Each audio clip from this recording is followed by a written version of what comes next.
নবী সাল্লাল্লাহু আলাইহি ওয়াসাল্লাম বলেছেন চোখের বদনজর এমন সত্য যে একটা উটকে এই রান্নার ডেকচির মধ্যে ঢুকাই ফেলতে পারে। মানে একটা উট খুব সুন্দর ভালো, আপনি দেখছেন মাশাআল্লাহ বলেন নাই, নজর লেগেছে, উটটা মারা গেছে দেন তারপর তাকে জবাই করে খেয়ে ফেলতে হয়েছে। একজন সাহাবী গোসল করছিলেন, গোসল, এটা হাদিস সহিহ, এই আলেম ওলামা যারা আছেন তারা জানেন যে এই হাদিস সহিহ। একজন সাহাবী গোসল করছেন, তার গায়ের চামড়াটা খুব সুন্দর ছিল, একদম স্কিনটা অনেক সুন্দর থাকে না এমন কিছু মানুষ। আচ্ছা, এখন আরেকজন সাহাবী এই গোসল দেখছেন দূর থেকে, দেখে বলছেন যে কি চমৎকার তার শরীরের রংটা, যেন কুমারী নারীর মতো, অনেকটা এমন একটা কথা তিনি বলেছিলেন। সাথে সাথে এই সাহাবী অজ্ঞান হয়ে পড়ে গেছে। কোন সাহাবী? যিনি গোসল করছিলেন।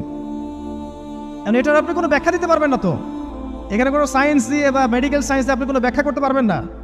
একটা ব্যাখ্যা দিতে পারেন, কিন্তু কেন সেটা হলো সেটা আপনি অ্যান্সার খুঁজে পাবেন না।